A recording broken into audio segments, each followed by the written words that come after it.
At 2 a.m. on the third night, Maudie Greer heard footsteps on her front porch. She recognized them in the first second. The specific rhythm of Roy's walk. The way his left heel struck just slightly harder than his right from an ankle he'd broken in 1971 and never had properly set, unhurried and deliberate. The footsteps of a man who had crossed that porch 10,000 times. Roy had been dead for 6 years. Maudie got up. She went to the kitchen first. She picked up the piece of wood from wherever it had moved to overnight and held it in both hands. And she walked to the front door and turned on the porch light and looked through the glass at what was standing there. But 3 days before all of that, it had started in the storm cellar. She'd gone down to get the pressure canner, and that was when she saw it. A cedar box tucked into the far corner behind the shelf of motor oil and paint thinner, hidden under a piece of burlap that had gone stiff with age. She knew that cellar the way she knew the back of her own hand. She had never seen that box before. She turned it over in the light. Roy's handwriting, black marker on the lid, the letters she knew as well as her own. Do not open. Don't bring it in the house. Maudie sat down on the cellar steps with the box on her knees and stayed there for what might have been 10 minutes or might have been 20. Roy had been dead for 6 years and 3 months. She thought she knew everything he had left behind. She opened the box. The carved piece of wood inside was small enough to fit in her palm. Dark hardwood, older than anything else in that cellar, worn smooth from handling she hadn't done. No particular shape, nothing she could name. She turned it over once and thought she might put it back in the box, and then she closed her hand around it. It was warm, not cellar warm, not the residual warmth of nearby storage. Warm the way a stone goes warm in sunlight, steady even, alive in some way that stone isn't. She held it and had the sudden clear sense that it had been sitting in this corner for years, waiting for someone to pick it up. She should have put it back. She carried it into the house. She set it on the kitchen table and sat across from it with her coffee and told herself Roy had probably found it somewhere and gotten spooked, and that his note was the note of a man who took old things more seriously than was warranted, and there was nothing wrong with a warm piece of wood on a kitchen table in a house she had lived in for 47 years.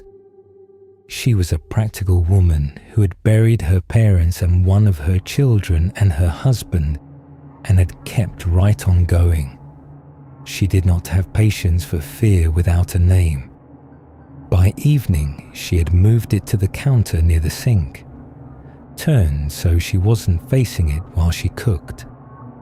By the next morning, it was on the kitchen table again. She had not moved it. She ran a test that night, set the piece of wood on the counter, pressed a strip of masking tape flush against one edge, went to bed. In the morning, the tape was still there. The wood was 6 inches to the left of it. She called her son that afternoon and talked for 40 minutes about nothing much. She didn't mention the box.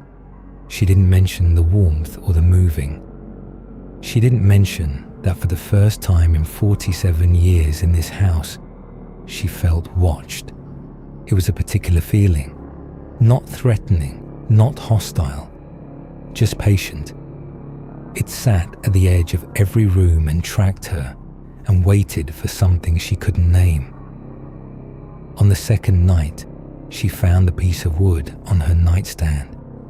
She had left it on the kitchen table. She picked it up without thinking and held it for a while before she understood what she was doing and set it back on the floor. She left the lights on when she finally slept. She pulled the bedroom door shut. She lay in the dark and listened to the house make its sounds, every sound she had memorized over 50 years, and she told herself that was all there was.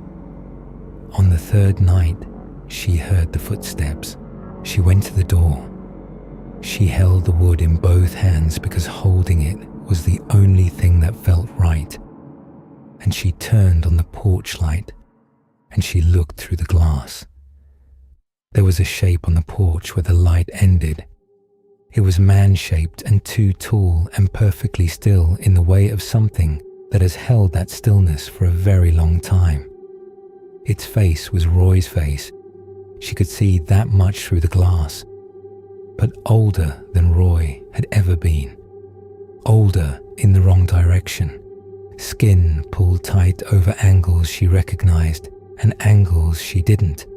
The features rearranged by something that was not time.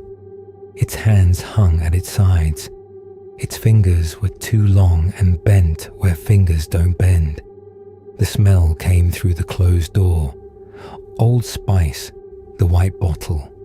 The kind she had thrown away 3 years ago because she couldn't stand looking at it anymore.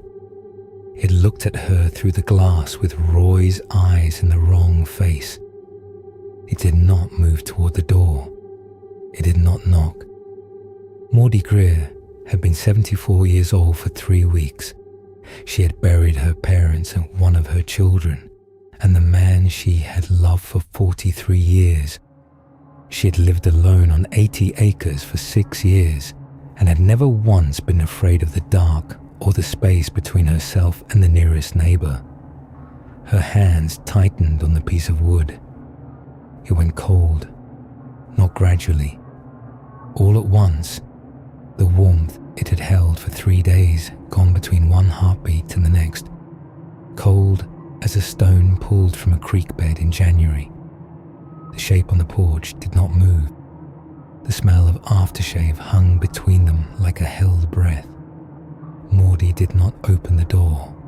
She stood there for a long time. Then she turned off the porch light and went to bed. In the morning, she called her daughter Renee in Huntsville and said she'd been thinking, and maybe the move made sense after all. And no, she was fine. She just thought it would be good to be closer to people. Renee was quiet for a moment and then said she was glad and that she loved her, and they talked for a long time about nothing in particular. That afternoon, Maudie went back down to the cellar. She put the piece of wood in the cedar box and put the box back in the corner behind the motor oil and the paint thinner and covered it with a stiff burlap and climbed back up and shut the cellar door. She understood now why Roy had never mentioned it. Some things a person carries alone so the people they love don't have to. He had carried it for 43 years.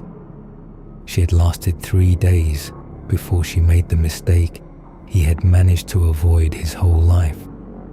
But she had figured out what he always knew.